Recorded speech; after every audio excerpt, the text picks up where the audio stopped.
Bonjour, bienvenue dans le média Le Grenier, le podcast qui donne la parole aux entrepreneurs et entreprises qui font l'immobilier au sens large. Peu importe le domaine, investissement locatif, promotion, travaux, crowdfunding, tokenisation.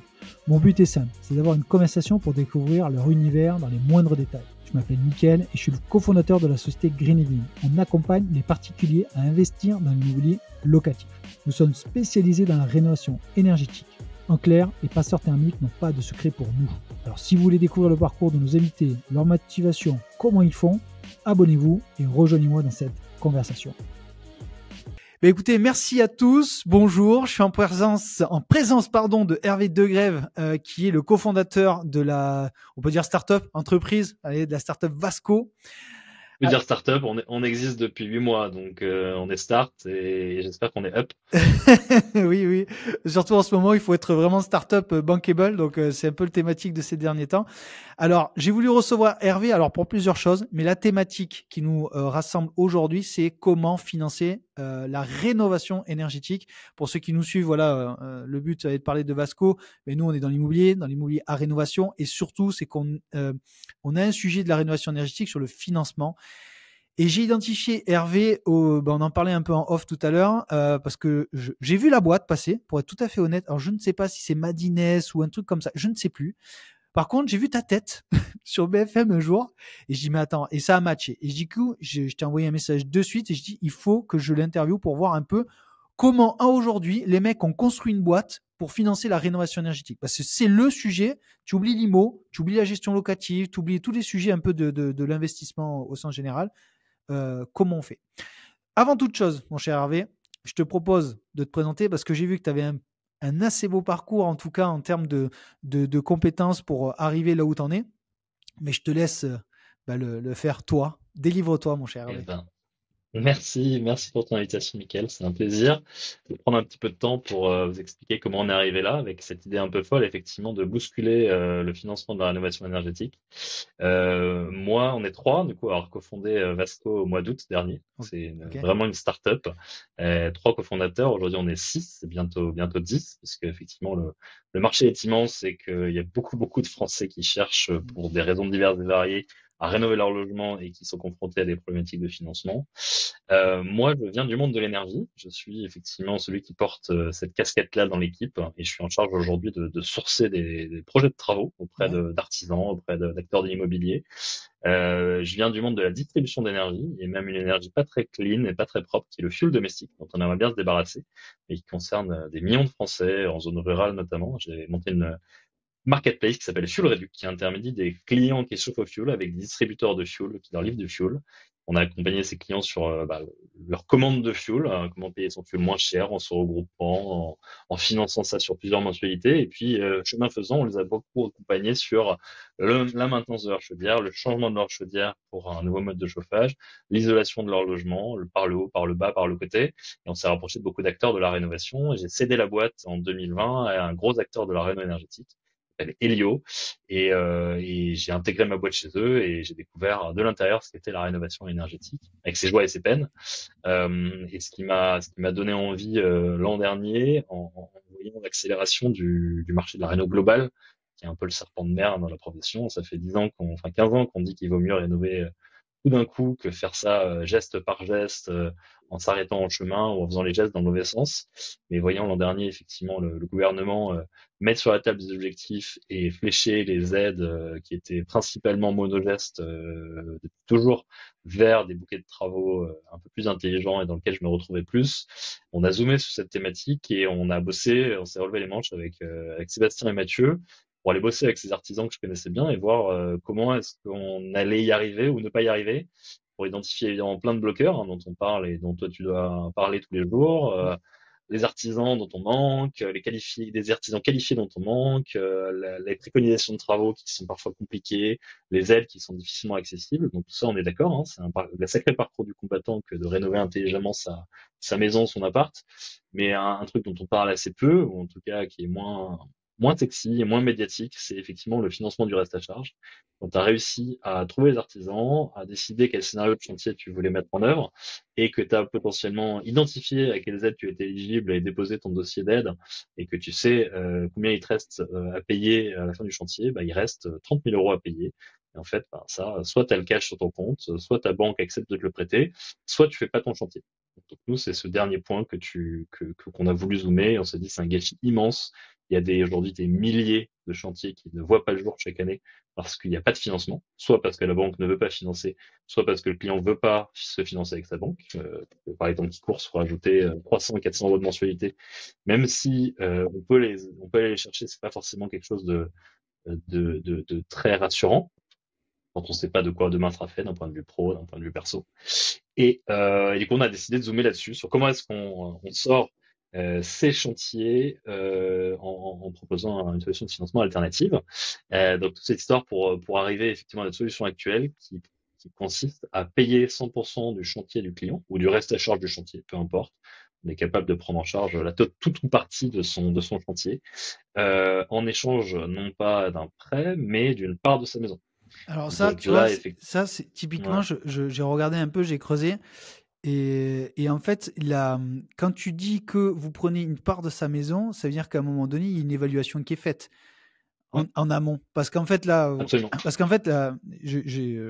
là, il y a plein de choses qui me sont venues en tête. Mais du coup, en gros, il faut estimer les travaux à un moment donné. Mmh. Ouais. Il faut évaluer la maison. Donc, en fait, Mmh. vous n'avez pas que le sujet de la rénovation à prendre en compte dans votre Mmh. analyse, si j'ai bien compris. Il y a aussi Ouais. l'évaluation de la maison, parce que je vais Ouais. essayer de terminer un peu sur le produit, le concept. C'est qu'en gros, ben, vous faites du co-investissement. Sur votre site, c'est marqué ainsi. Donc, j'aimerais que tu Ouais. développes ça avec un cas concret. Parce que les gens Ouais, veulent, tu vois, exactement. C'est ce que j'allais te proposer et un cas parce que concret, Hervé, effectivement, sur un appartement et une villa. Parce que ma question ouais, aussi sous-jacente, c'est nous, on fait quand même des appartements diffus. ouais, Est-ce que vous le faites? Oui, non, pourquoi? Et ouais, pourquoi vous ne faites pas? Bon, bref. Appartement ouais, et maison en cas concret. ouais. Alors, je vais prendre un cas concret et tu vas mieux comprendre ce qu'on fait et ce qu'on fait pas. Tu disais évaluer les travaux, ça c'est pas notre métier. Ok, il y a plein de gens qui le font très Ouais, bien, il y a plein de gens qui le font très mal, mais il y a plein de gens qui le font très ouais, bien. je te Donc confirme. nous, notre métier, c'est pas d'accompagner le client sur son scénario de travaux, c'est pas d'accompagner le client sur le choix des artisans, c'est pas d'accompagner le client sur les aides. Ok. On aimerait bien savoir faire tout ça, on le fera peut-être un jour, mais pour l'instant, notre métier, c'est de financer ou de ne pas financer, selon les scénarios, des clients sur leurs travaux.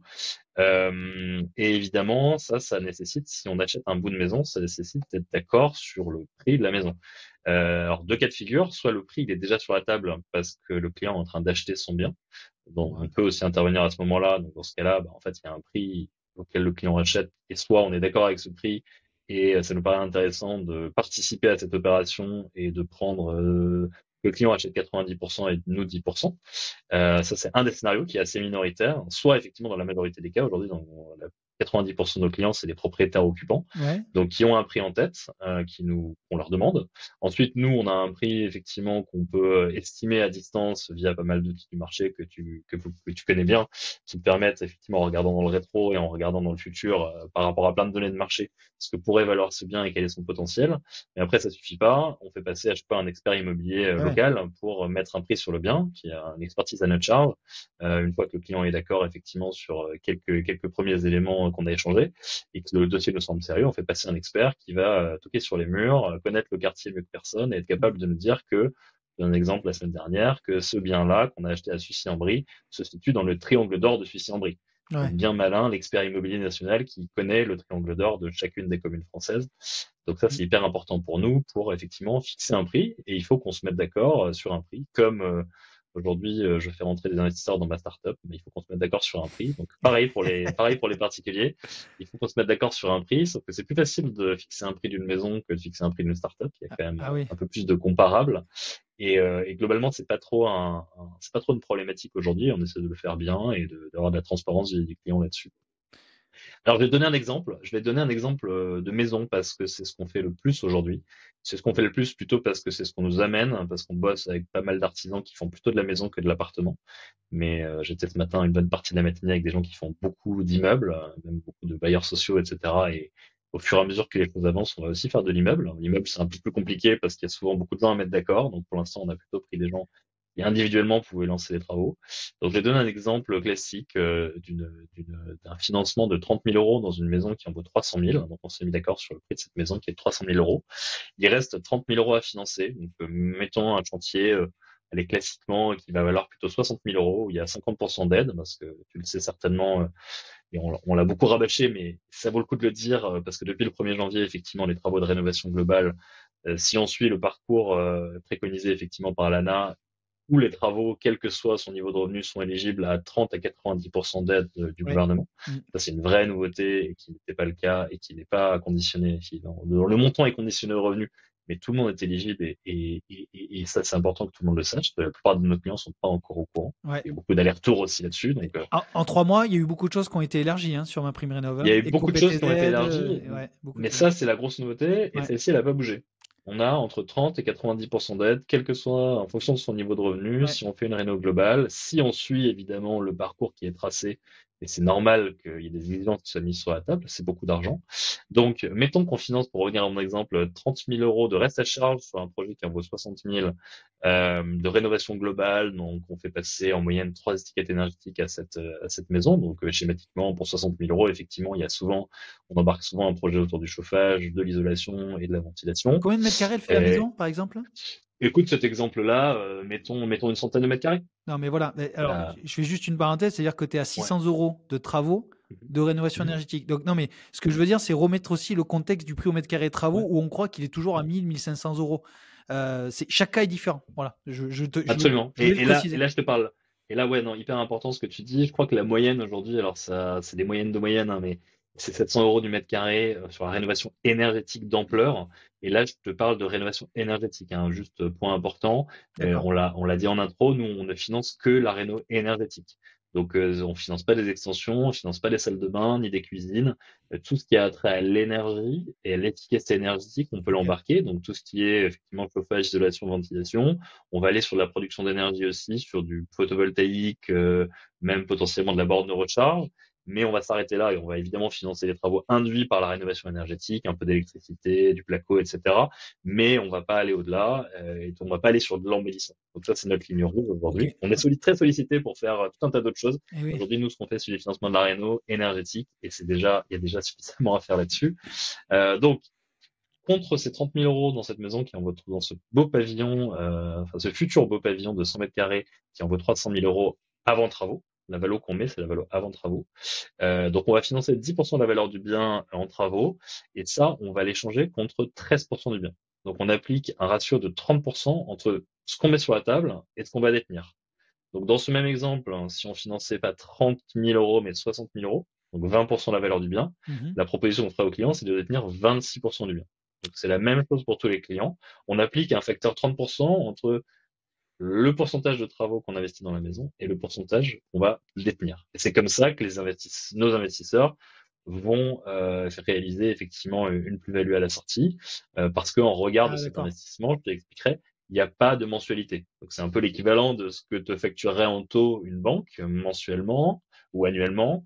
Nous, il n'y a pas de mensualité, c'est une sorte de crédit in fine. C'est pas un crédit, mais si on doit le rapprocher du monde bancaire, c'est une sorte de crédit in fine, dans lequel effectivement il n'y a pas de mensualité, il n'y a pas d'intérêt, mais en revanche, il y a un pourcentage de détention qui est supérieur au pourcentage qui est investi à l'entrée. Ouais, alors parce qu'il faut bien comprendre qu'en fait, vous avez deux types de clients, vous. C'est-à-dire, vous avez les clients vendeurs, c'est-à-dire ceux qui détiennent la villa ou l'appartement, et vous avez des investisseurs qui peuvent placer leur épargne. Donc, il faut aussi distinguer ces deux modèles économiques. Là, pour l'instant, je te parle que du client. Exactement. Si tu veux, si on a le temps, effectivement, je serais ravi de t'expliquer le modèle d'affaires et comment on finance tout ça. Pour l'instant, prenons l'exemple. On va en parler, bien sûr. Parce qu'en fait, avec plaisir. Mais dissocions les deux. Voilà. Dissocions les deux. Pour l'instant, là, je te parle que du client final, parce qu'en fait, on innove des deux côtés. Donc, dissocions les deux. Mais effectivement, côté client final, on propose au client un produit que personne ne lui a jamais proposé, qui consiste à lui payer 100% de son chantier et qui nous rembourse le jour où il vend sa maison. Si je schématise à l'extrême, hein. C'est un petit peu ça qu'on propose. Moi, je vais rentrer dans le schéma. Parce qu'en fait, en gros, moi, je prends ton exemple. Tu me dis que tu finances 30 000 euros. Donc, lui, il a 30 000 euros de travaux. C'est-à-dire qu'il a 330 000 euros à financer. En fait, si je comprends bien, c'est 300 000 euros d'achat, 60 000 euros de travaux, tu en prends 30 000 euros, le reste à charge. C'est ça? Alors, Point Parce que important, là, le scénario que je t'ai donné, c'est un scénario où on n'est pas à l'acquisition. Un scénario où on est sur c'est le scénario classique chez nous, propriétaire, occupant, ouais, qui est chez lui depuis 4 5 ans. On s'est mis d'accord, du coup, sur ce montant de 300, cette valeur d'accord. de bien de 300 000 euros. Ah OK, oui, Donc, il n'y a c'est vrai. pas 300 000 Ouais, euros à mettre sur la table. Le ouais. propriétaire les a déjà financés avec sa banque ou en Et oui, cash. d'accord, ouais, ouais. Et du coup, aujourd'hui, il lui manque D'accord. 30 000 Oui, euros pour pardon. lancer son chantier. OK. OK? Ouais. Mais il y a plein de sous-cas, effectivement. On pourrait en évoquer d'autres et on en a, effectivement, comme notre produit est assez innovant, nos clients sont assez innovants aussi, hein. Mmh. On peut aussi évoquer un cas où on arrive en indivision d'une maison dont on a hérité, qui est une maison secondaire, etc. Il y a plein de cas. Là, on va prendre le scénario classique, le plus standard Oui. aujourd'hui. Donc, il te manque 30 000 euros.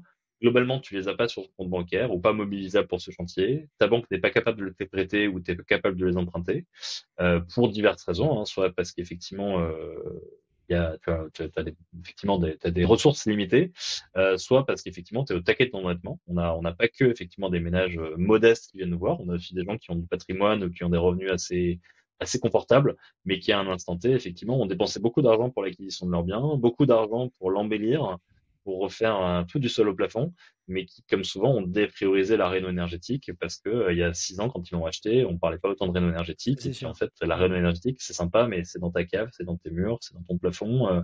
C'est toujours perdant face à une nouvelle salle de bain, une nouvelle cuisine ou une nouvelle bagnole. Je schématise un peu, mais c'est assez immatériel la réno, hein. Si tu prends un peu Mais de recul. d'un point de vue notaire, comment vous faites? Là, le mec, il a déjà sa Ouais, maison depuis 10 ans, il vous appelle, 60 000, OK, tu prends 13%, d'accord, pour ouais, financer l'autre partie du modèle économique. Mais vous faites comment d'un point de vue notaire? C'est une ouais. Et ben indivision? c'est C'est quoi? Ouais, exactement. C'est l'indivision. D'accord. J'allais y venir justement. On rentre, contrairement à un immeuble que tu peux séparer en lots. Eh oui, là, Une maison, ça se sépare pas par pièce. On va pas euh, lui acheter sa salle de bain. non. Et donc, on va acheter un pourcentage de sa maison. Ouais. Et ça, pour le faire simplement, sur un schéma qui est vu comme le monde, c'est le schéma de l'indivision. Sauf que ce schéma, effectivement, ça peut être la loi de la jungle si tu l'encadres pas correctement. Donc, Mm. on a beaucoup bossé effectivement sur ce schéma d'indivision pour acquérir ces 13% chez le notaire en pleine propriété, mais en parallèle signer avec le client une convention d'indivision Exactement, pour être ouais. sûr que, pour lui céder notre droit d'usage, hein, le client n'a pas envie que je passe des week-ends chez lui, moi j'ai pas envie de payer ses charges, il a pas envie que je choisisse la couleur de son papier peint, il a pas envie que je lui dise s'il a le droit de louer son bien ou pas. Donc, en fait, l'enjeu, c'est qu'on cède notre droit d'usage sur notre 13% et que le client reste 100% propriétaire de Mm. son bien. Euh, et comme ça, voilà, ça ne change rien à son quotidien et le client, il est très attaché à son bien, il est surtout attaché à l'usage de son bien.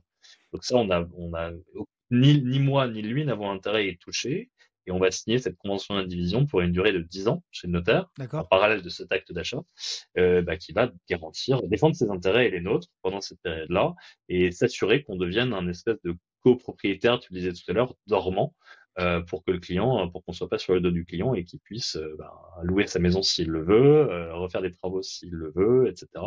Et qu'on encadre tous les scénarios qui peuvent, comme un contrat de mariage, quoi. Ouais. Tout ce qui peut mal se passer pendant ces 10 ans, on va l'écrire et on va se dire, si ça se passe mal, voilà comment ça termine. Bon, c'est l'équivalent un peu d'un pacte d'associés. Quand on parlait, on faisait le parallèle de, Ouais, voilà, c'est un peu la même chose.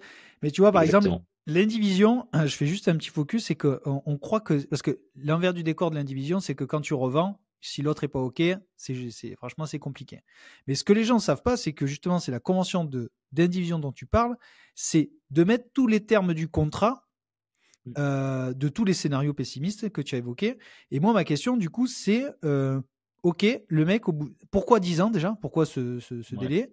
Et pourquoi, si à la fin des 10 ans, si il décide pas de revendre, comment ça se passe? Parce que j'ai Ouais, l'impression que là, aujourd'hui, c'est beau, c'était la solution est non, non, magique, mais mais c'est quoi il le y a trois problème en fait? scénarios. C'est quoi Ouais. le Bah problème, quoi? écoute, il y aura plein de problèmes, hein, c'est sûr, il y aura plein de cas litigieux et on essaie de les encadrer au maximum. Ouais, Alors juste un point avant de te répondre sur les scénarios de sortie, parce qu'en fait on n'est pas là pour rester ad vitam aeternam, hein, eh on ouais, est une solution de financement, donc nous cet argent on est ravi de l'investir sur ton projet, mais on aimerait surtout pouvoir le ressortir pour l'investir sur un autre projet, pour pouvoir accélérer la rénovation énergétique du logement. bah C'est ouais, notre mission initiale, ouais, c'est de diminuer l'impact CO2 des logements et de sortir un maximum de clients de situations de précarité énergétique. Et ça passe effectivement par faire tourner cet argent dans un maximum de logements. Juste, je fais un pas en arrière sur ce que tu disais sur l'indivision qui est très juste. Ça peut être un mot un peu effrayant.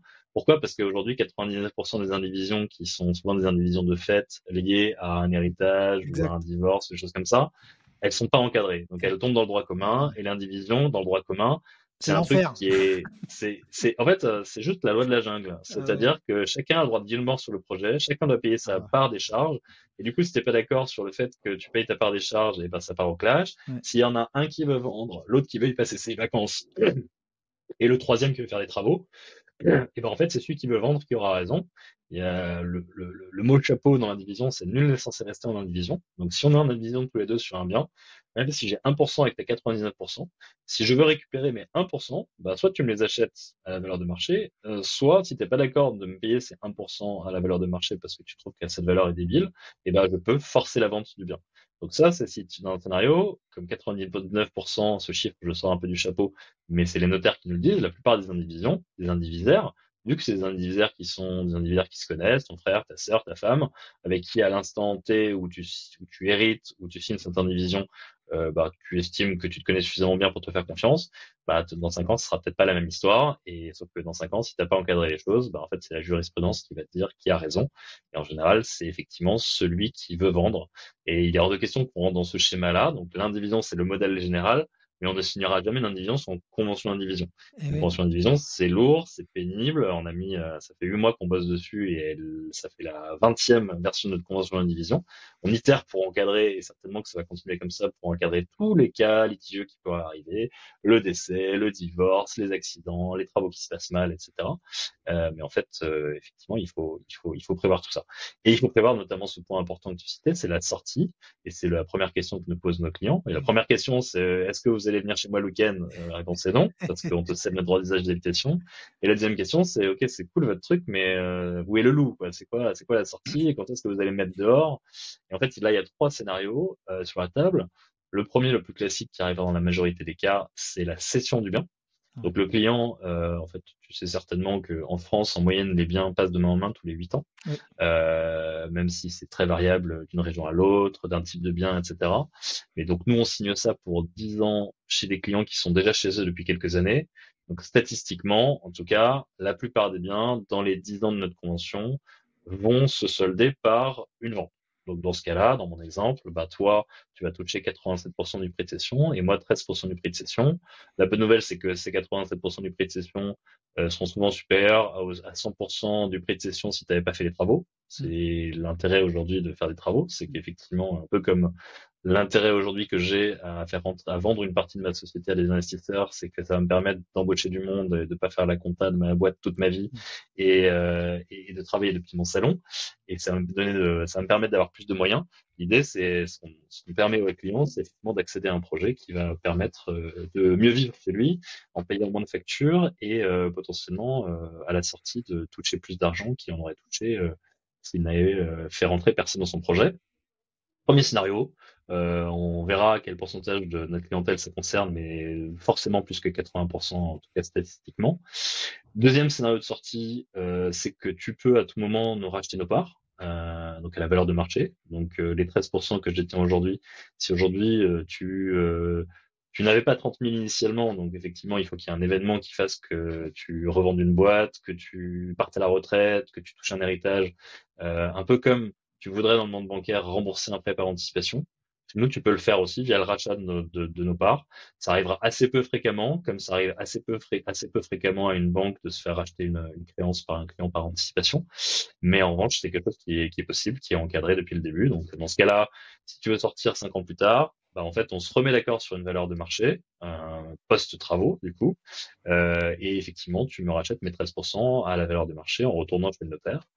Donc c'est quelque chose que c'est une liberté qu'on donne à nos clients et qui nous intéresse évidemment parce que si on peut récupérer cet argent pour le réinvestir dans une autre propriété, dans un autre appartement, une autre maison, ça nous intéresse.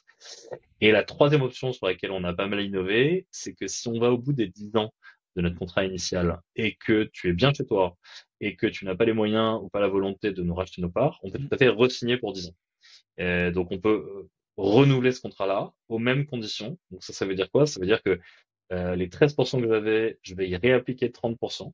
Donc, je vais te recéder mon droit d'usage d'habitation sur ma part en échange de 30% de plus. Donc, mes 13 vont se transformer en 13 plus 30% de 13 égale, dans mon exemple, 16,9, ok, Ouais, presque j'ai 16. 17%. Donc, je Ouais, remonte un petit peu au capital de la maison d'accord. de nos clients, de ta maison, D'accord.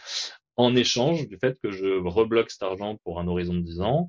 que je prends du risque potentiellement sur le fait que ta pompe à chaleur va être cassée, que le DPE, la législation sur le DPE aura changé 27 fois à l'horizon de 20 ans de mon investissement, mais en échange effectivement d'une prise de participation supérieure dans ton logement. L'enjeu étant pour nous de ne pas contraindre qui que ce soit et de ne pas donner d'horizon ferme dans les financements. Parce que si je te dis c'est super, je vais te permettre de faire d'améliorer vachement le confort de ta maison et tes factures d'énergie et de rendre ta maison encore mieux qu'elle l'est aujourd'hui, mais en revanche dans 10 ans on a signé un contrat qui dit que t'es dehors. En fait, tu sais pas ce qui va advenir dans 10 ans. Donc aujourd'hui, nous, on a créé cette trois options de sortie pour que tous les propriétaires, quel que soit le moment de vie de leur projet et ce qu'ils ont en tête pour l'avenir, puissent se projeter avec nous, sans qu'on ait des situations litigieuses où on est obligé de mettre quelqu'un dehors Bah ou ouais. en fait, quelqu'un se retrouve face à une impasse parce qu'il a quelque chose à rembourser et qu'il n'a pas les moyens de le rembourser. Parce que du coup, j'ai l'impression que c'est un mélange donc d'indivision et quand même de nue propriété ou en tout cas de démembrement. Parce qu'en gros, quand tu dis que tu cèdes le droit d'usage, Mm. ça veut dire que si, je sais pas, moi, il y a d'autres travaux à faire autres que la rénovation énergétique, je sais pas, il veut faire une salle de bain ou quoi, il fait ce qu'il veut, quoi. Il Ouais, te demande pas absolument. l'autorisation. Vu qu'il. Non, il doit. Alors, on encadre évidemment les types de travaux pour lesquels j'ai besoin d'être informé, et de ceux qui peuvent faire sans m'en informer. S'il veut faire des travaux effectivement qui touchent à la structure du bâtiment, qui demandent un permis de construire, des choses comme ça, moi, je veux quand même m'assurer à un moment donné qu'il n'ait pas fait une surélévation sans demander à la mairie, parce que Eh ben sinon le ouais. bien devient invendable. Donc, il y a cette convention d'indivision, on pourrait y passer beaucoup de temps. Elle fait 57 pages. On passe chez le notaire en moyenne 2 heures et demie à lister point par point avec le notaire du client, notre notaire, les tenants et les aboutissants de chacun des paragraphes. Elle est assez longue, elle est un peu chiante, hein, mais en revanche, elle est hyper utile pour à la fois nous rassurer nous sur le fait que oui, le client est chez lui, mais il peut pas faire n'importe quoi non plus, et rassurer le client sur le fait que oui, on rentre chez lui, mais ça reste chez lui. Et en fait, on va pas, c'est pas du tout dans notre intérêt d'être sur son dos parce qu'on a autre chose à faire qu'on a aujourd'hui, on va financer une centaine de projets cette année et on va en financer des milliers dans les années à venir. Donc, il n'est pas question qu'on soit derrière chacun de nos clients pour lui demander si il a bien ramené sa cheminée, il a bien fait le contrat d'entretien de sa chaudière. Ça reste chez lui. Il est responsable de l'entretien, il est responsable des travaux. Effectivement, l'exemple que tu citais est très pertinent. Tu veux refaire ta salle de bain, bah, tu refais ta salle de bain. Si tu veux la refaire en rose, tu la refais en rose. Peut-être que c'est pas très intelligent pour ta revente, mais en fait, moi, je vais pas te donner de conseils. Tes goûts et tes couleurs, c'est ton Ah ouais? logement. Ah ouais, parce que moi, je l'interdirais le rose quand même. Quoi, après, chacun va midi à sa porte, je veux dire, hein, mais bon, ça correspond pas à la majeure partie des acheteurs potentiels. Absolument, mais non, mais c'est Voilà. juste pour te donner Ouais. l'exemple du fait que nous, on veut pas. Si on commence à rentrer dans des décisions qui touchent un à des décisions qui sont très perso et deux des décisions qui nécessiteraient avoir une expertise sur le goût des couleurs de salle de bain à l'instant T. Bah, en fait, moi, il faut que j'embauche des spécialistes de salle de bain et c'est pas mon enjeu. Moi, je vais embaucher des Ouais, spécialistes de la non. réno énergétique. Je pense qu'il y a ce qu'il y a plus à encadrer, s'il fait une extension, pose de photovoltaïque, tout Ouais, ce qui apporte de bien la sûr. valeur, je veux dire, Ouais, du rajout de ouais, 2 mètres carrés. Là, je pense qu'il y a ouais, effectivement, il y a du sens à vous ouais. solliciter. Bien sûr, et ça c'est encadré, et Ouais. ça si tu le fais sans m'en avertir et que tu le fais mal, sans m'en avertir en plus, ben, notre convention d'indivision prévoit effectivement que je puisse effectivement te demander des dédommagements, etc. Enfin, comme n'importe quel contrat, effectivement, susciter effectivement le pacte d'associés qu'on est en train de signer avec certains nouveaux actionnaires. Je citais le contrat de mariage. Enfin voilà, Ouais, l'idée c'est c'est que la même chose. on parle pas de tout ce qui va bien se passer, on parle de tout ce qui va potentiellement mal se passer et que le jour où ça arrive, on puisse se référer à un texte qu'on a signé tous les deux devant notaire. Ça c'est un point hyper important. C'est chiant le notaire, hein, c'est pas une étape très très excitante hein, d'aller chez le notaire, mais en revanche, ça a l'intérêt de d'apporter un maximum de transparence de notre côté et du côté du client et de réassurance, parce qu'en fait, il y a un homme de loi qui engage sa responsabilité, qui engage la responsabilité de l'État sur le fait que le client signe ça en son âme et conscience, et y compris chacun des termes du contrat, et sache pourquoi il s'engage. Et voilà, j'ai dit je le jure, et je le jure. Non, parce que tu vois, j'ai enregistré avec Florian Fraissinet de Tokenland, et je me dis que ce métier-là, en tout cas, avant qu'il soit dans la blockchain ou en tout cas tokenisé, il faudra un moment, tu vois. Parce Ça que, va vite, hein. Les notaires ont ouais, beaucoup, beaucoup bougé ces dernières années. alors ouais, Deux sujets, on bosse beaucoup avec les notaires, évidemment, à la fois de nos notaires qui participent à nos transactions côté acheteur, et à la fois les notaires des vendeurs, hein, qui viennent de toute la France et qui viennent d'horizons variés. Et aujourd'hui, deux choses qui sont intéressantes chez Notaire. La première, c'est que le Covid est passé par là, donc tout s'est digitalisé, tout se fait à distance. Il n'y a C'est plus clair. ce qu'on imaginait effectivement la signature chez le notaire où tout le monde doit être présent à l'instant T chez le notaire. Ça peut se digitaliser, donc ça c'est un bon point pour nous parce que sinon ce serait assez fastidieux. Ouais. Même si c'est sympathique, c'est fastidieux. Et deuxième point, c'est qu'effectivement aujourd'hui, il y a moins de transactions, donc les notaires, il y a beaucoup de notaires qui sont en train d'essayer de réfléchir à comment créer du nouveau business. Et il y a beaucoup de notaires, notamment les plus jeunes d'entre eux, qui essayent d'aller sur ces schémas un peu innovants et qui essaient de créer des transactions là où il n'y en avait pas auparavant. Parce qu'en fait, nous, ce qu'on fait, c'est qu'on crée une micro-transaction qui n'existait pas auparavant. Donc certes, c'est une transaction qui est moins grosse, qui est C'est peut-être un moins service et un produit rémunératrice pour un supplémentaire. notaire, mais c'est un produit supplémentaire et du coup, on est en train d'industrialiser, en tout cas à notre échelle, avec des cabinets de notaires qui sont hyper innovants. Ça, Et quand on ouais, dit notaire et innovation, ça va pas forcément ensemble. Mais ouais. aujourd'hui, il y a énormément de notaires qui innovent, qui ont des schémas très très Parce que innovants. du coup, vous avez un notaire attitré, non? Ou vous pouvez passer par n'importe quel type de notaire? Ouais. Alors, on peut passer potentiellement par n'importe quel notaire. Aujourd'hui, on a une relation de confiance effectivement avec un cabinet à Bordeaux, parce qu'on est basé à Bordeaux. Ouais. Gère 100% de nos dossiers du coup à l'acquisition et après qui se met en relation évidemment avec ses confrères pour qui vont potentiellement gérer la vente. Comme dans n'importe quelle vente, le client peut choisir de prendre son notaire pour défendre ses intérêts et nous notre notaire pour défendre le nôtre, ou notre notaire peut gérer la vente et l'achat, faciliter les choses dans certains cas, mais aujourd'hui on est évidemment intéressé pour qu'il y ait un maximum de personnes dans la pièce, même si c'est un peu plus long, mais pour créer de l'échange, créer de la rassurance avec le client, et parce que en fait à chaque fois qu'on rencontre un confrère de nos notaires, on apprend des choses, à la fois Ouais. sur sa perception de ce qu'on propose aux clients, sur ces barrières psychologiques que lui peut se mettre aussi, parce que c'est des choses qui sont certes du domaine commun parce que l'indivision, il en signe tous les jours. Mais en fait, le fait de faire rentrer une société dans une indivision chez un particulier, c'est pas quelque chose de commun. Donc, ça, c'est quelque chose qui peut surprendre certains notaires. Ah oui. Donc, nous, on est là pour les rassurer, leur montrer que c'est pas, qu'on n'est pas là qu'on est là pour permettre à son client d'avancer dans la bonne direction et d'aller via un projet qu'il n'aurait pas les moyens de financer sans nous. Et jusque-là, en tout cas, on n'a aucune opération qui n'est pas allée au bout pour des raisons notariales. C'est pas des choses Ouais, pas il n'y a trop pas de proprement. réfractaire. Il n'y a pas Il y comme a on pourrait. évidemment les gens qui nous écoutent aujourd'hui, il y a évidemment des gens qui vont se dire mais c'est quoi cette idée farfelue pourquoi est-ce qu'ils veulent prendre un bout de ma maison jamais je ferai ce truc-là. J'ai bossé toute ma vie pour me payer ma maison et il n'y a pas question que je fasse Ouais. rentrer quelqu'un chez moi. On est en France, très attaché à son foncier. La réalité, c'est qu'effectivement, les gens qui avancent avec nous, c'est des gens qui sont très motivés pour faire une rénovation énergétique. C'est pas évident, mais il y a Ouais. aussi beaucoup de gens aujourd'hui qui se posent la question de la réno et mais qui sont curieux de ça, mais qui souhaitent pas forcément aller au bout parce que c'est malgré tout quelque chose de très engageant, et des gros travaux, beaucoup de décisions à prendre, et qui dit gros travaux dit potentiellement effectivement un peu d'inconfort pendant la période des travaux. Donc il faut des gens qui soient très motivés et des gens qui soient bloqués pour des raisons de financement. Donc ça c'est l'autre point Ouais, important. mais les gens qui viennent te voir, ils sont déjà concernés quand même. Ouais, ils sont concernés, mais j'ai aussi des gens qui viennent me voir pour savoir comment ça marche, pour se dire peut-être qu'on le fera dans un an, Ouais. etc. Et en fait, c'est juste les deux points communs de tous mes clients, c'est effectivement des gens qui sont très motivés et qui sont bloqués pour des raisons de financement. Parce que la réalité, c'est que si tu as d'autres Ouais. options de financement aujourd'hui sur la table, si tu as toi effectivement la possibilité de financer toi-même ces travaux, en fait, il vaut mieux le faire avec tes propres deniers qu'avec les nôtres. Hein. Ce sera plus simple Bien et sûr. plus efficace. Et de même que si aujourd'hui tu as la capacité de t'endetter un petit peu plus, surtout que pour ce type de travaux aujourd'hui, tu es censé avoir accès à des emprunts à taux zéro, jusqu'à 50 000 euros. Alors, je dis censé Ouais. parce que les banques sont pas toutes très enclines à distribuer ce type de produit. Donc, elles vont plutôt te proposer des crédits conso classiques qui vont te coûter un petit peu cher. Mais même effectivement via un crédit conso aujourd'hui, c'est quelque chose qui est souvent plus simple si tu as de la capacité d'endettement que d'aller vendre un bout de ta maison via Vasco pour financer ces travaux.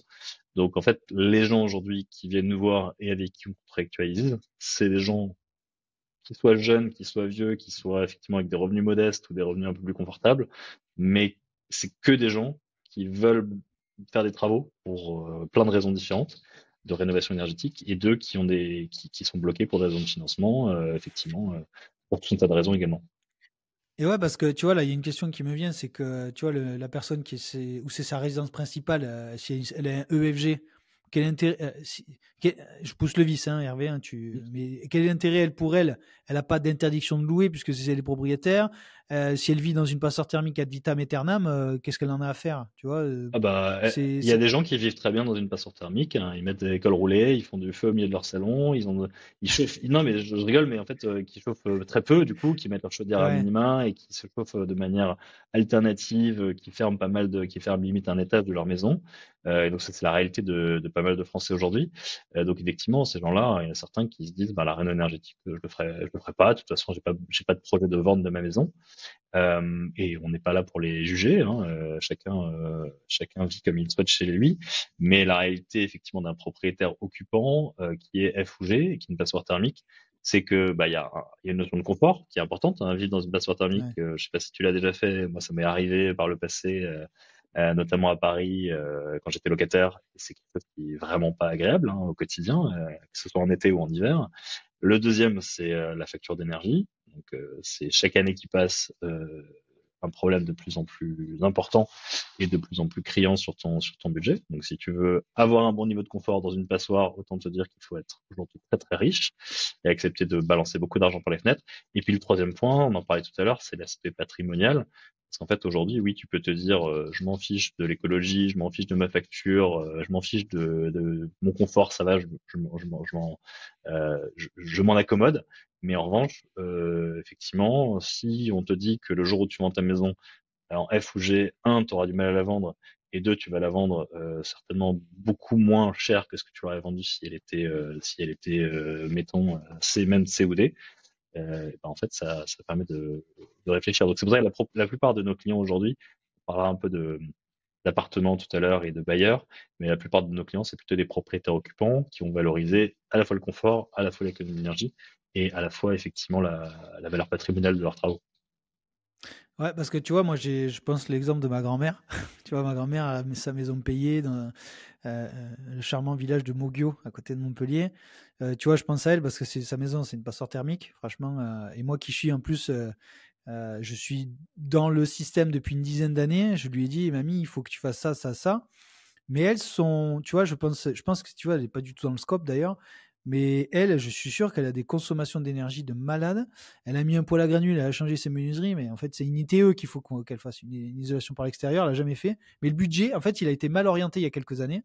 Et donc, du coup, elle se retrouve face à ça. Et là où je veux en venir, c'est qu'en fait, l'argument du gain de consommation, du coût de la consommation, genre en gros, tu dépenses 2000 en faisant la rénovation énergétique, ça ne te coûte que 1000, c'est 1000 euros par an. En fait aussi, ils sont à valoriser dans votre BP, non, dans Bien votre sûr. business plan. C'est-à-dire, ça fait 12 000 euros, ça fait Ouais. 10 000 euros sur les 10 ans.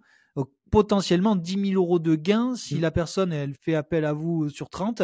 En fait, elle n'a dépensé que 20. Je veux Ouais. dire, c'est. Nous, ce qu'on fait, et l'exemple de ta grand-mère est bon exemple, mais nous, ce qu'on fait avec chacun de nos clients, alors si tant Mm. est qu'ils veulent le faire, parce que tous nos clients sont pas forcément hyper agiles d'un point de vue financier, et même des gens qui sont agiles et qui sont sachants d'un point de vue financier, ont pas envie pour leur projet perso de faire de grands calculs financiers. Mais ce qu'on essaie de faire Ah, avec je te chacun, garantis, pour le verrouiller, ma grand-mère, tu peux pas. Hein, elle te laisse même pas parler là. eh ben C'est- écoute, on finance la semaine prochaine des gens qui ont 78 ans, donc je sais pas quel âge est ta grand-mère, mais on avance avec des gens qui sont assez Elle- âgés également. D'accord. Ah ben Ouais, bah, on en bon, bah, on parlera va pas si faire une tu petite. veux. Non, Je te non, parlerai un mais peu de nos clients après. Mais ouais. juste ce qu'on fait, tu parlais de BP, et c'est intéressant parce que ce qu'on fait avec chacun de nos clients, c'est de leur présenter un scénario où ils financent leurs travaux avec Vasco. Donc eux Ouais. positionnent effectivement des hypothèses parce qu'on n'a pas de boule de cristal sur l'évolution du marché de l'immobilier, sur le gain de valeur lié Ouais. aux travaux. Donc eux se disent, ben, le marché de l'immobilier va prendre tant par an dans mon secteur, je vais vendre dans tant d'années à peu près. Je vais économiser à peu près tant sur ma facture ou sur ma consommation grâce à ces travaux.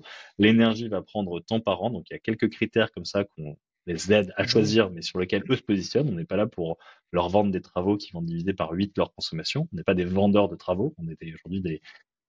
Nous, on est là pour pousser les gens à faire plutôt que de ne pas faire. Donc on leur propose un scénario comme ça où on intègre nos coûts, ce que ça va leur coûter, ce que ça va leur apporter à la sortie, selon leurs hypothèses. Et à côté, on fait un scénario où ils ne font pas les travaux. Donc ils continuent à se chauffer comme ils se chauffent aujourd'hui, avec le même niveau de confort. Et en fait, on essaie de voir en coût complet ce qu'ils ont à gagner ou à perdre en se finançant avec Vasco. Nous, en fait, notre concurrent, tout le monde nous dit c'est qui votre concurrent. Notre concurrent, c'est pas les banques et c'est pas le cash que les clients ont sur leur compte. Notre concurrent, c'est l'inaction. C'est- C'est le fait de ne pas faire ses travaux. Et aujourd'hui, c'est le choix que font Ouais, la plupart ouais. des Français, parce qu'en fait, c'est toujours plus facile de ne pas faire que de faire, parce que ça demande beaucoup d'énergie de faire.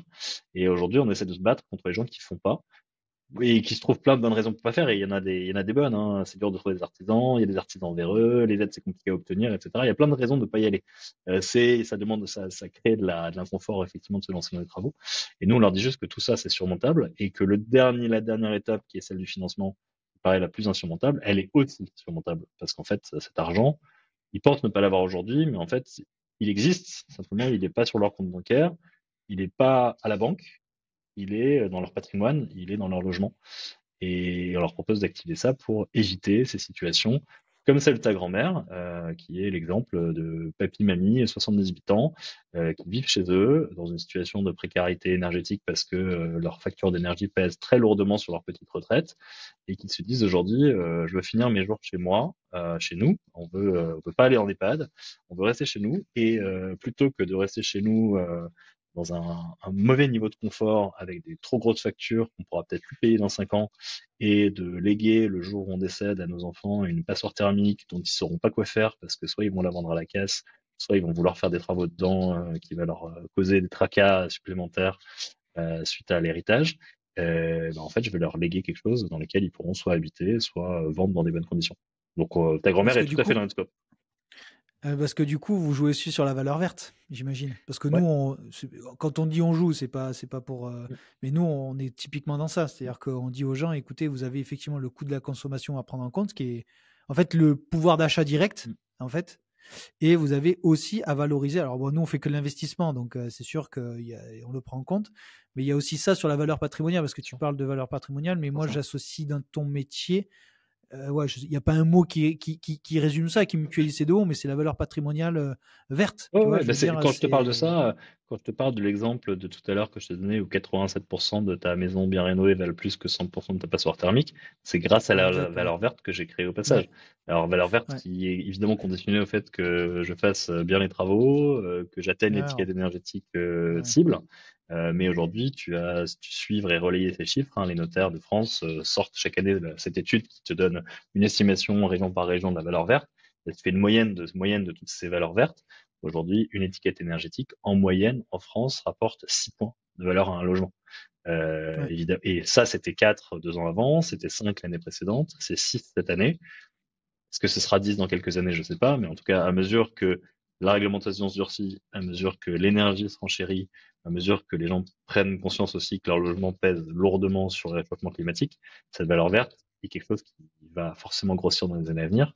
Et cette valeur verte, elle n'est pas forcément c'est pas forcément l'aspect offensif de la valeur verte en disant cool, je vais faire des travaux, je vais vendre mon bien beaucoup plus cher que le marché.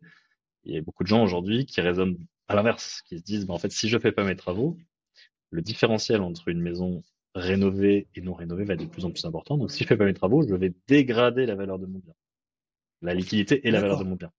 Et donc, ouais, ça fait partie. Donc, Le concept de base, c'est de dire au client, si tu fais pas tes travaux, toi, tu vas perdre de l'argent. mm. Et nous, effectivement, on est prêt à les faire parce qu'on est convaincu qu'en faisant des bons travaux, on va générer de la valeur ensemble dans ton bien. Du coup, là, on a parlé un petit peu de comment tu finances. Je pense que là, c'est beaucoup plus clair déjà pour moi. Donc, je pense que si j'ai compris, tout le monde aura compris. Voilà, ça c'est. Mais dans le cœur du réacteur, c'est-à-dire que le propriétaire, c'est à lui de choisir l'entreprise travaux, de demander les aides. C'est parce que nous, on l'a pas encore intégré en interne. C'est un sujet d'ailleurs qu'on veut faire cette année. C'est pas évident. Comment est-ce que Vasco le fait ou est-ce que vous aidez les gens? Parce que nous, aujourd'hui, on ne fait que aider, mais on n'est pas mandat administratif aujourd'hui. Non, non Voilà. plus. Donc, comment ça se passe concrètement dans le cœur du réacteur des travaux vraiment, Ouais. on a compris le financement, Ouais. mais le cœur l'accompagnement. Ouais. Alors nous, on est là pour faire le dernier kilomètre. Donc et avant qu'on fasse celui d'avant et encore moins le premier, il va se passer quelques années parce Ah que ouais. chaque étape apporte son lot de complexité et est un métier à part entière. Chaque étape du process et ceux qui vous disent qui vont vous accompagner de A à Z depuis le choix des artisans jusqu'au financement, soit c'est juste une plateforme qui va vous mettre en relation avec plein de gens et faire en sorte que ça se passe à peu près bien, Mais sinon, s'ils veulent tout faire, ça veut dire qu'ils vont rien faire correctement. Donc c'est mon point de départ. Donc non, nous on fait que du financement. Évidemment qu'un client qui va venir en étant intéressé par notre financement, sans avoir de scénario de travaux, sans avoir fait d'audit énergétique, sans avoir choisi d'artisan, Ah ouais, on va être capable de l'orienter vers Pierre, Paul ou Jacques, vers ouais. l'accompagnateur Rénov ou vers telle boîte de travaux s'il est un peu plus avancé, ou vers tel cabinet d'architecture localement s'il a un projet de rénovation d'ampleur qui prend en compte aussi des travaux d'embellissement. Ouais. Ça c'est aussi notre job. On va pas te dire ah bah désolé, reviens nous voir quand t'as les devis. On va essayer de l'accompagner, mais nous on va être capable de se prononcer sur notre accompagnement uniquement le jour où il y a des devis qui sont là, il y a un audit ou un DPE qui est sur la table, il y a des devis qui sont là et que nous on peut dire ok on n'y croit pas et on y va pas. Nous on est comme une banque, sauf que on n'a pas les mêmes critères qu'une banque. La banque elle va regarder tes revenus, ton âge, ta santé, ton taux d'endettement, et c'est parce que c'est son métier, c'est de récupérer une créance mensuellement d'argent qu'elle t'a prêté. Nous notre métier c'est de faire fructifier la valeur de ton bien pour que le jour où tu le revendes, tu gagnes plus et nous gagnons plus dans l'équation que le jour où on est arrivé. Et du coup, à ce titre, on va regarder ton bien, la valeur actuelle, sa valeur future, le marché immobilier localement, et on va regarder les travaux, le scénario de travaux que tu as fait ou qu'on t'a aidé à faire, donc, en tout cas les artisans vers qui on t'a orienté ton construit, et on va se dire est-ce qu'on y croit parce que tu parlais d'ITE tout à l'heure, on a pas mal de clients qui viennent nous voir avec une super ITE qui va embellir leur maison, qui coûte 60 000 euros et qui va leur faire gagner une étiquette énergétique, qui est certainement un super projet pour eux. Mais nous, on estime, je pense à ça parce qu'on en a refusé un la semaine dernière, que en fait, d'un point de vue économique en tout cas, pour nous, à notre sens, en tant qu'acteurs économiques qui investissons dans le bien aujourd'hui, ça ne va pas rapporter suffisamment de valeur au bien et qu'il faudrait coupler cette ITE à minima à un changement de chaudière et éventuellement à d'autres postes d'isolation. D'accord. Donc nous, on va D'accord. avoir des critères. Je veux dire, la banque, elle regarde à 95% le ménage et à 5% le projet. Nous, on fait l'inverse. On va regarder à Eh ouais, 95% le projet et à 5% le ménage. On veut quand même s'assurer que le propriétaire va a les moyens d'entretenir son bien dans des bonnes conditions et que le jour où il souhaite vendre son bien, les choses se passent bien et qu'il y ait l'argent pour payer la banque, le client et nous. mais du coup, en fait, vous faites pas d'appartement. Alors, je t'ai parlé que de maison jusque-là parce que en fait, on essaye de. Aujourd'hui, je te dis, on se lance, hein, on a financé, pour être transparent, 5 biens aujourd'hui. On a 200 dans le pipe et on en a une vingtaine là, qui vont se déboucler dans les semaines qui viennent. Aujourd'hui, on cherche des projets qui sont relativement mûrs en termes de projets de travaux. Où quelque part, il ne manque que quelques milliers d'euros dizaines de milliers d'euros en général, pour lancer les travaux. Et chez des gens qui sont décisionnaires. Dans un appartement, très Eh ouais. souvent, une grosse réno, ça veut dire des parties communes, ça veut dire une façade, ça veut dire une décision d'AG de copropriété.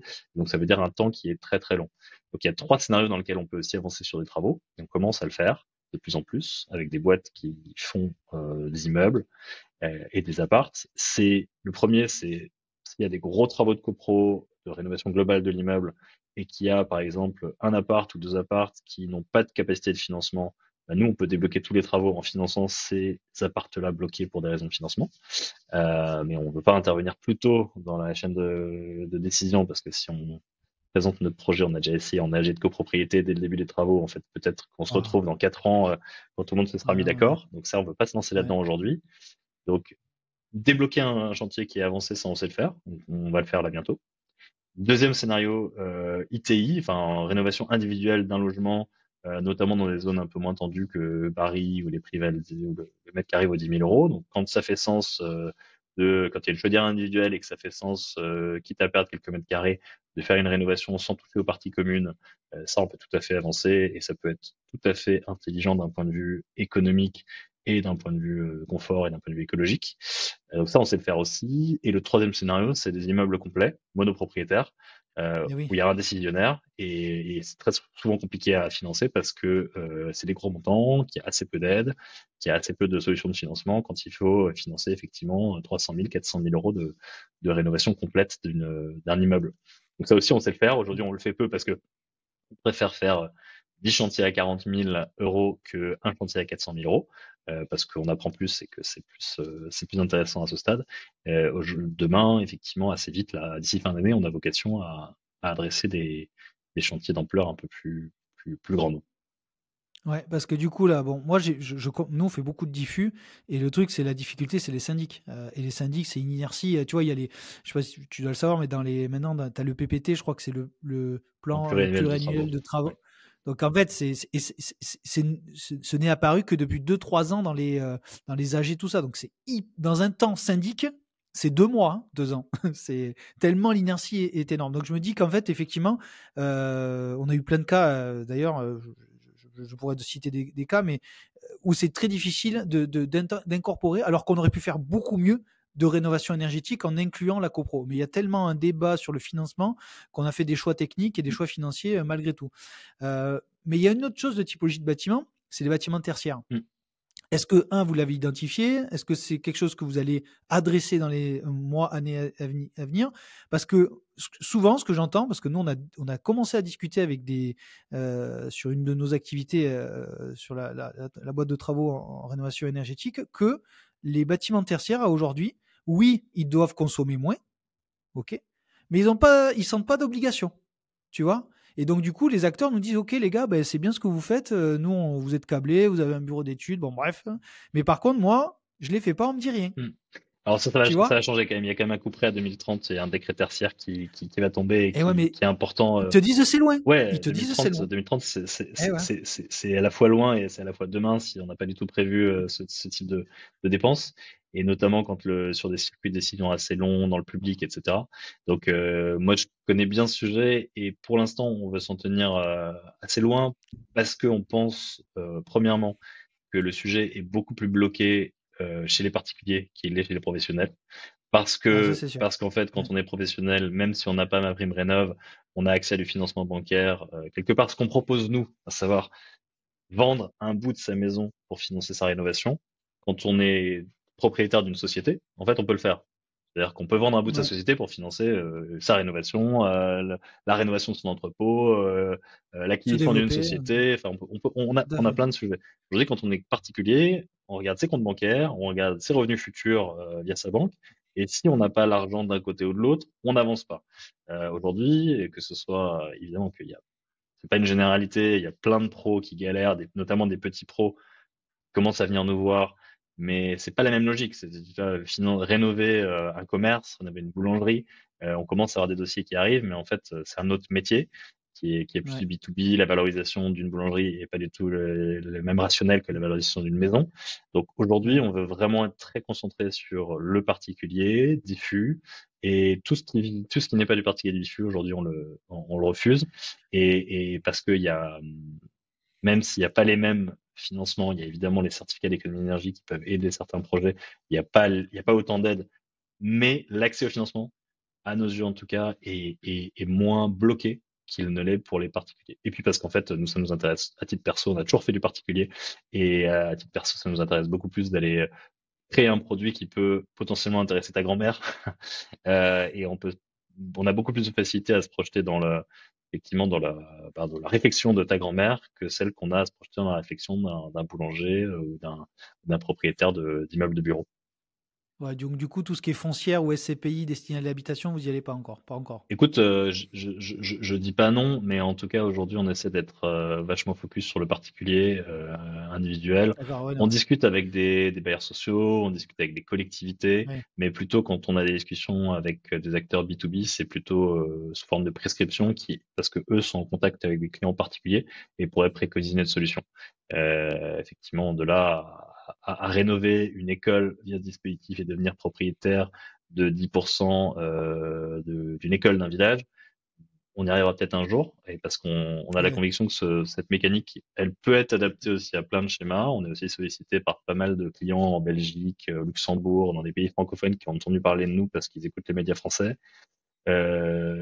Potentiellement, on peut l'adapter. On échange avec des collègues belges la semaine prochaine pour voir comment faire ça en Belgique. Mais pour l'instant, on essaie plutôt de dire non à tout ce qui sort du cadre franco-français, qui est déjà un marché énorme et qui est déjà suffisamment compliqué et suffisamment ambitieux pour ça. Vous l'avez calculé, ce marché, un peu potentiel? Oui, on nous a demandé de le calculer.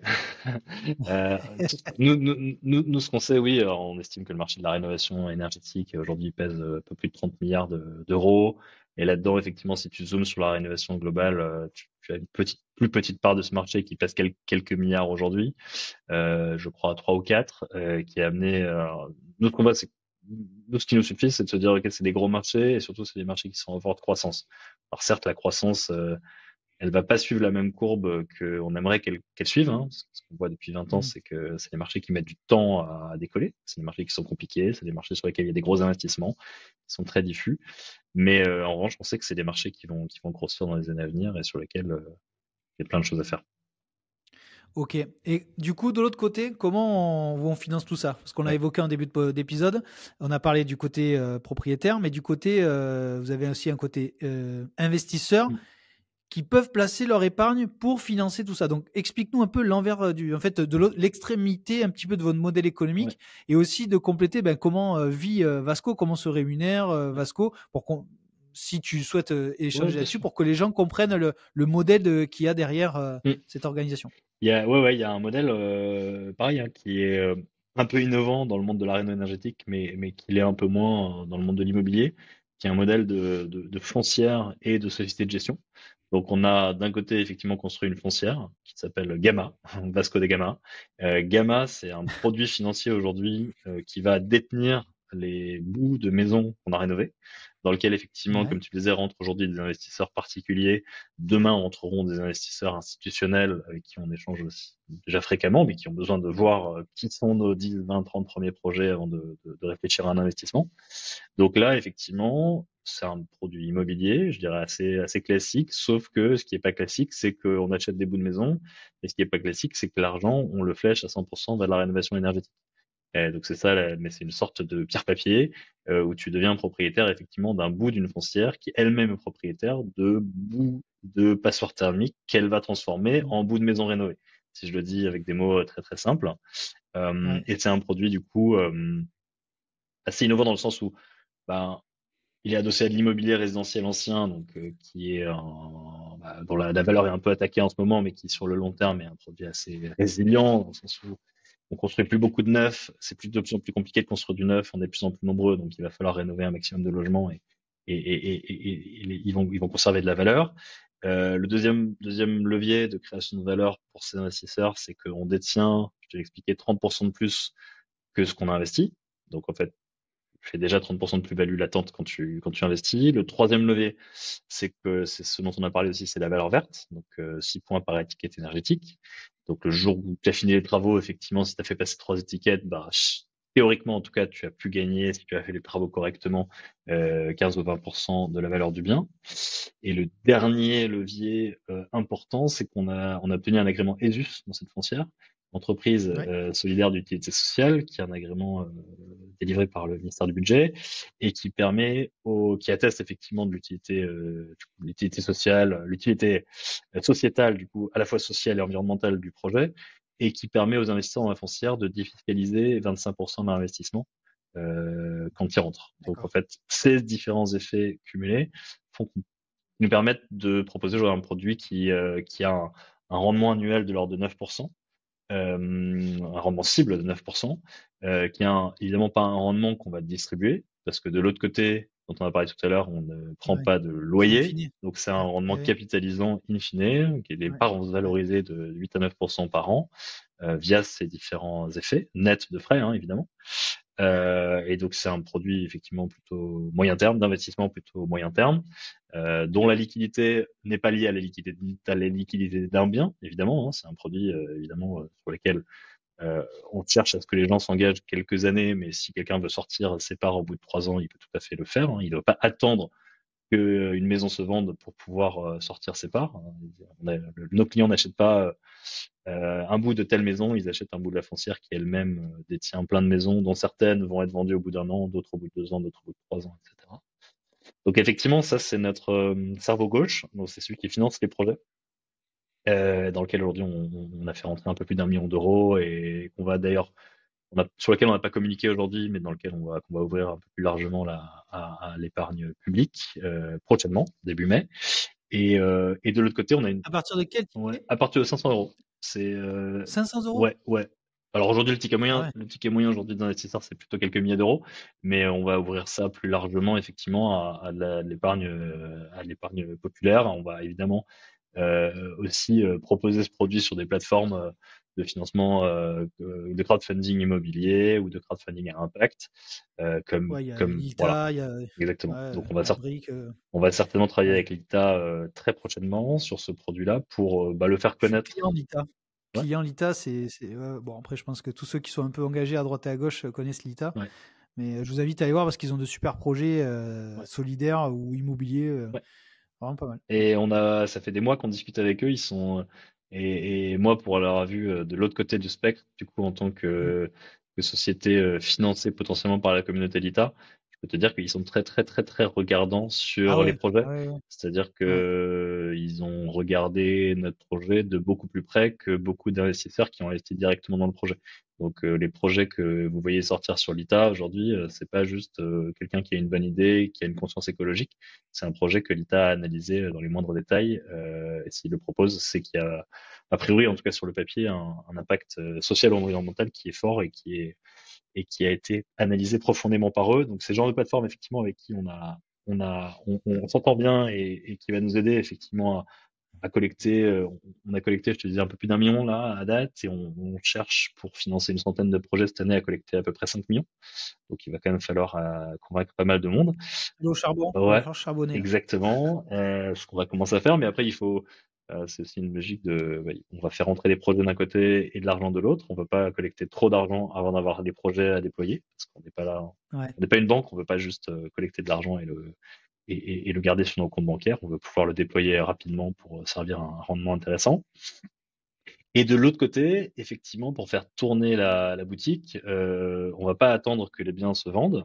De l'autre côté, on a Ouais. effectivement une société de gestion, finalement une sorte de société de gestion, qui elle se rémunère de deux façons. D'une part, sur des frais de dossier qu'elle va facturer à chacun des clients. On n'est pas parlé dans mon Ok. exemple client, mais effectivement, comme une banque qui t'octroie un crédit, on va facturer des frais de dossier qui vont être neutres d'un point de vue de trésorerie pour le client, mais il y a 3 000 euros de frais de dossier qu'on va inclure au financement. Donc, si je te finance dans mon exemple 30 000 euros de travaux, en fait, je vais te financer 33 000 euros de projet.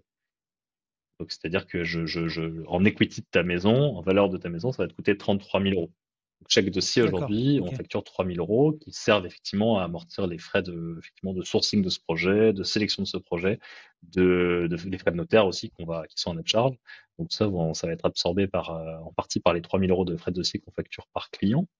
Et deuxième source de revenus pour la société de gestion, c'est des frais qu'on va facturer aux investisseurs de la foncière.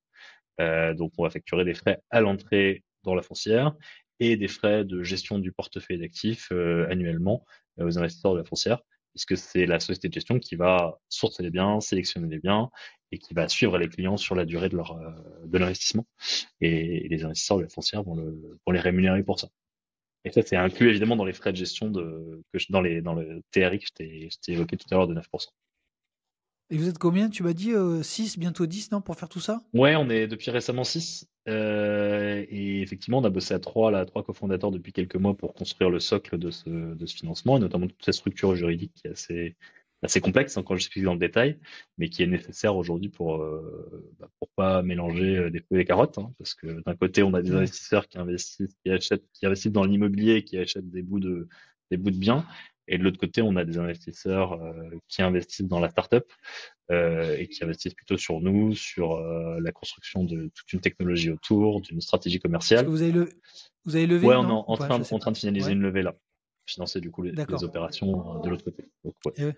Et ouais, parce qu'il faut financer les hommes, la RH, Ouais, le marketing, se faire connaître. Parce qu'aujourd'hui, comment vous faites? Bon, on avait parlé en off, mais tu es le monsieur BFM. En tout cas, tu as fait plusieurs apparitions, je crois, sur BFM avec sur la thématique patrimoine. Je sais plus exactement quelle, en tout cas, émission tu as fait. ouais, j'étais pas Mais mal sur BFM Business, la télé, et puis on a été pas mal de médias grand public classiques ou économiques assez classiques.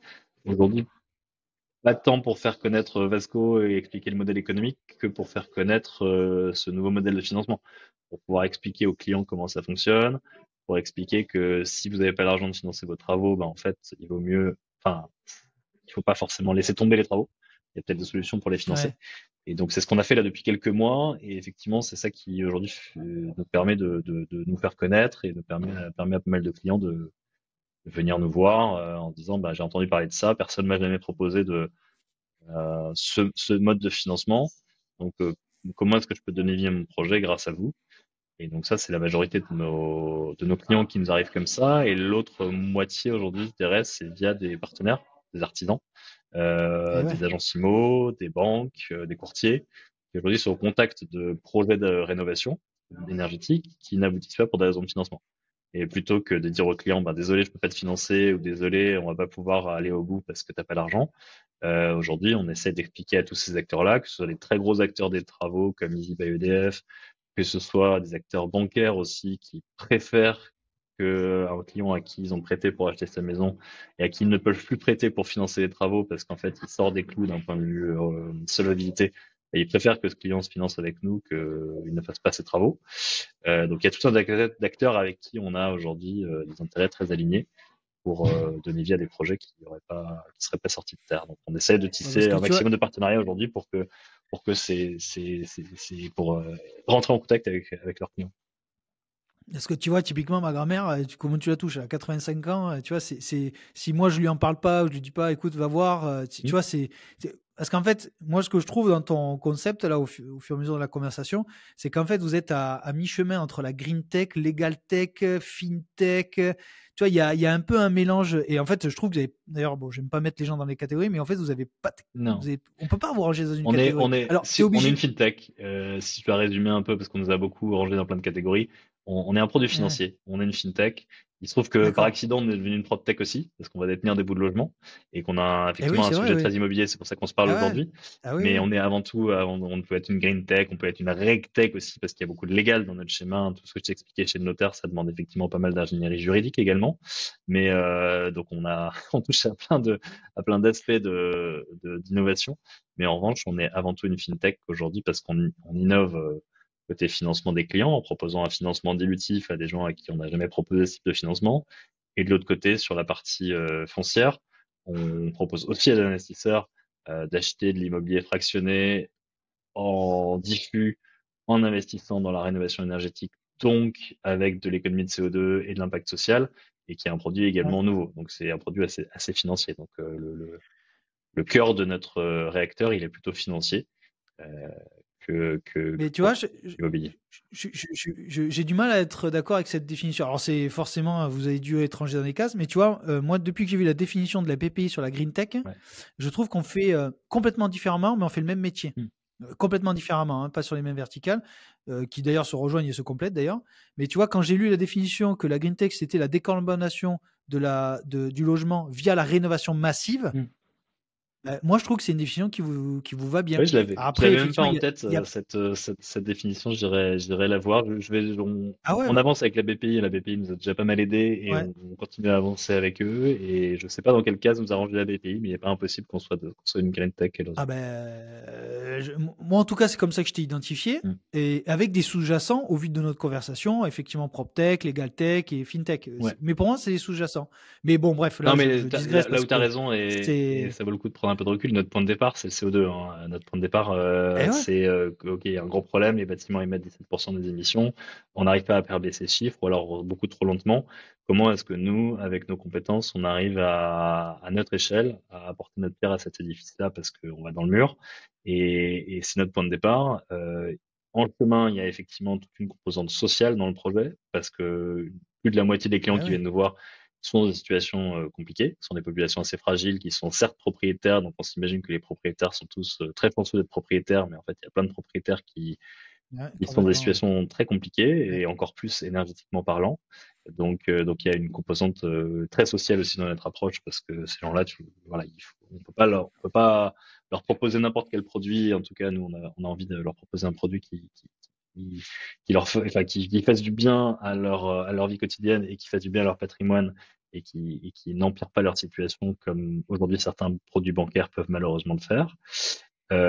Et après, chemin faisant, effectivement, il faut qu'on active tout un tas de leviers financiers, réglementaires, etc. Donc, il y a pas mal de gens qui ont du mal à le mettre dans une case et nous, ça nous va bien parce que, en fait, On peut jouer sur. Bah, alors après, peut-être que j'ai ce biais-là parce que je suis un peu dans le même parti, mais tu vois, par exemple, nous, on a eu du mal que Green Living soit identifié. Ouais. Tu vois, nous, on fait de l'investissement locatif. Bon, nous, en immobilier, on n'a rien inventé, mais par contre, on est capable de faire des bilans carbone sur chaque projet locatif. Donc, dans quel cas tu nous ranges, tu vois? Est-ce que tu es de la PropTech, de la GreenTech, bon bref, et en plus, il y a la partie travaux, bon bref. Mais moi, je leur ai dit à la base, on est exactement la même phrase, je leur ai dit, notre seul objectif à aujourd'hui, c'est d'être un acteur de la transition énergétique via la rénovation énergétique dans l'investissement. Point Mm. barre, si on résume. Mais à aujourd'hui, et là où je suis content de t'avoir aujourd'hui, c'est qu'en fait, des acteurs comme vous qui arrivez à. En fait, après, moi, je comprends tout ce que tu dis. Et c'est bien aussi de se donner le temps long d'expliquer. Tu en parlais tout à l'heure, que tu expliques que ce que Vasco fait, ce que Gamma fait, ce que tu associes. Parce qu'en fait, c'est effectivement, à aujourd'hui en France, on a besoin malheureusement, d'avoir tous ces outils et un peu ce truc, un peu cette toile d'araignée pour arriver à fabriquer des choses qui vont dans le bon sens. Bon, bref. Mais du coup, c'est pour être adressé auprès de fonds de banque, tu es obligé d'avoir une étiquette et Mm. c'est OK. Mais globalement, pour moi, tu es clairement une green tech et je trouve que je suis content de t'avoir eu en fait. Bah, Parce moi aussi. que tu vois, le financement, c'est le nerf de la guerre. J'avais pas du tout ça en tête, mais vous avez vraiment une façon de l'aborder. En plus, vous mettez du crowdfunding à partir de 500 balles avec des litas, des trucs. Mais en fait, j'ai l'impression que vous êtes un volcan en éruption, qu'à un moment donné, ben, bien évidemment, en fait, ce que j'ai l'impression, c'est que les gens, heureusement, j'espère qu'ils vont rester 1 heure et quart à nous écouter, parce qu'il faut comprendre comment Vasco fonctionne, et qu'à un moment donné, ben, tu peux placer ton argent. Tu n'en as rien à faire de la transition énergétique moi, je dis souvent de 0 à 10, le curseur, il est où? Ben, il y en a qui sont à 1, tu vois, des clients ou des. Mais mais vas-y, mets 500 chez Vasco. Mais vas-y. T'es pas très concerné, mais 500 balles. C'est pas ça qui va faire que gréver ton pouvoir d'achat et tu participes à la transition énergétique. Que tu crois ou tu crois pas. Et si tu es à 9,5, 10 ou 11, bah, mais tu mets plus ou que sais-je, tu fais ta réno. Et en fait, c'est ça que les gens, faut qu'ils comprennent, c'est qu'il y a des solutions qui existent. Et à mon avis, je pense que vous allez vous tirer les cheveux entre la legal tech, la green tech. Bon, bref, ça n'a pas dû être simple, je pense, à bien, même pour vous, de pouvoir mettre les cases dans des ronds, quoi. Mm. Tu vois, Non, mais c'est en les fait, carrés dans des ouais, ronds. ouais, non, mais ce que C'est un tu peu dis est ça, quoi. hyper important. Un problème complexe se règle pas avec des solutions simples. Donc, tous les gens qui essaient de Bien sûr que non. sursimplifier la rénovation en disant il y a une solution, c'est ça, et tout le monde doit faire ça, bah, en fait, faut pas les écouter.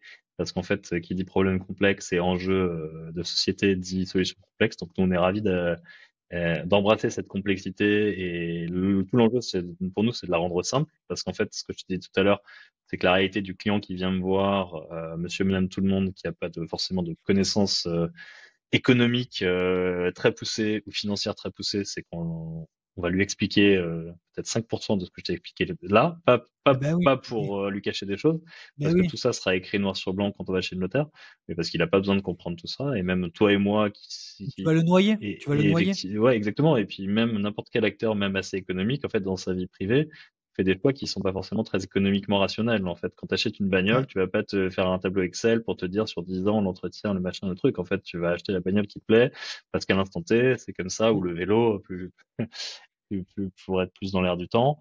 Et du coup, c'est ce qui est super important pour nous, c'est de rendre les choses simples. Et comme je te disais tout à l'heure, nous, ce qu'on aime bien, c'est que nos clients, quand ils viennent, ils disent, bah, en fait, votre truc, c'est simple, vous me payez tout et je vous rembourse l'argent le jour où je vends ma baraque. Donc, en fait, c'est ça. Ouais, c'est Et en ça. revanche, effectivement, Ouais. de l'autre côté, quand on parle à la CDC, quand on parle des investisseurs, quand on parle à toi qui connais ce sujet, bah, on est ravi de rentrer dans le détail, on n'a rien à cacher non plus.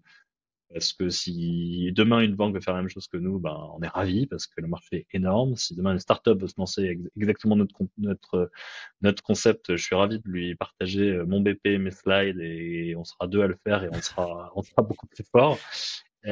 Donc aujourd'hui, on a cette conviction-là qu'il faut être vachement nombreux à innover sur ce thème de la réno et pas que sur des SaaS et des marketplaces.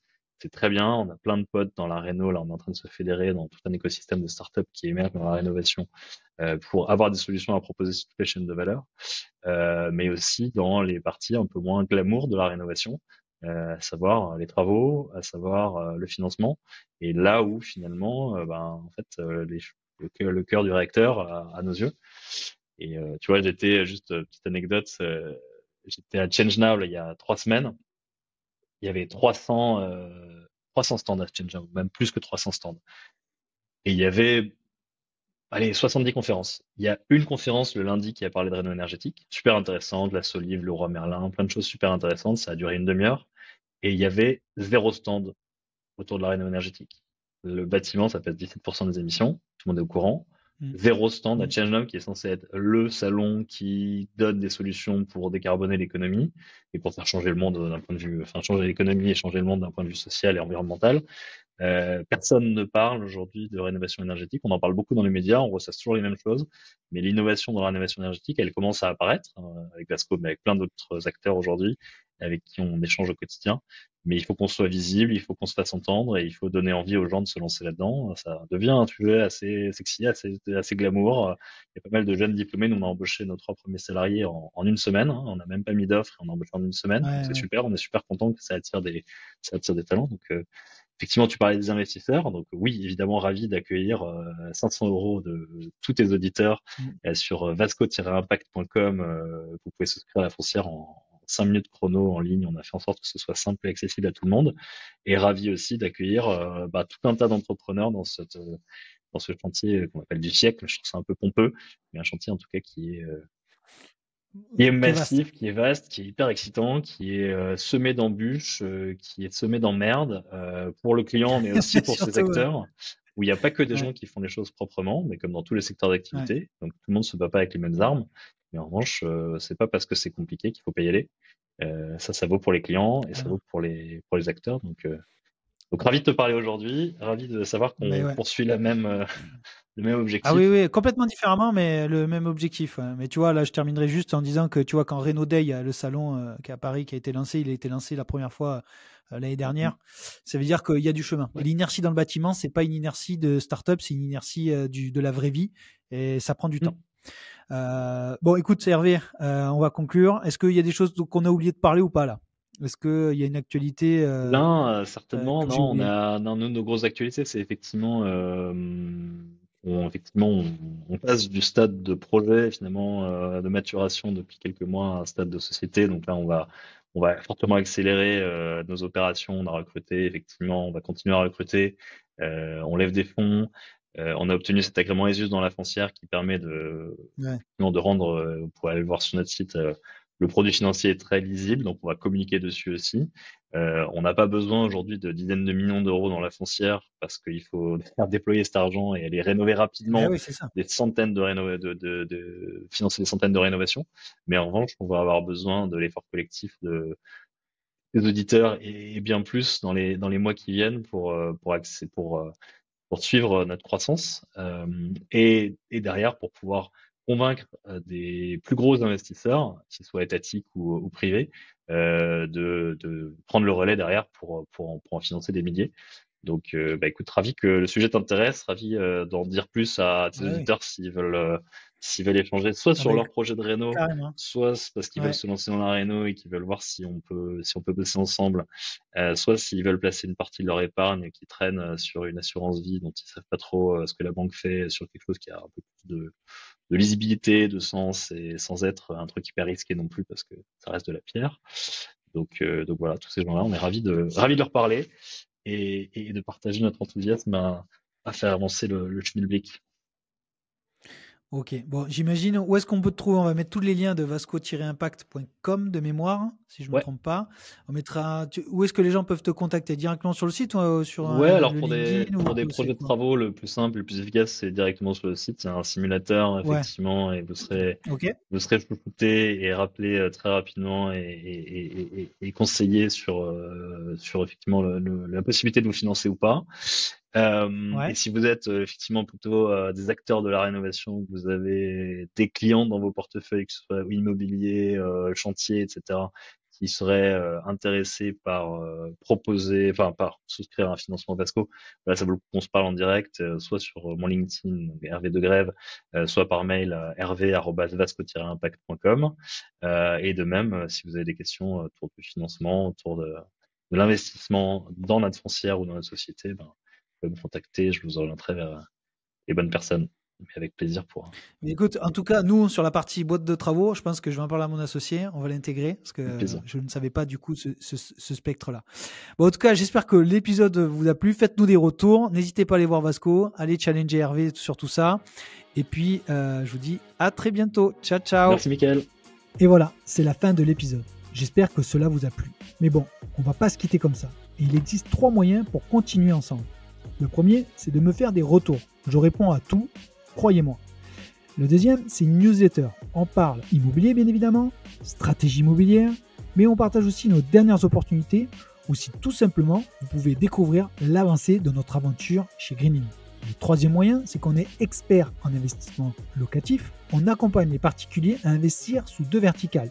Soit clé en main, on fait tout, chasse, rénovation, ameublement, gestion locative, ou avec notre accompagnement en plusieurs sessions. C'est vous qui faites, mais on est à vos côtés à chaque étape. Voilà, de toute façon, tous les liens sont dans la description. Je vous dis à très bientôt. Ciao.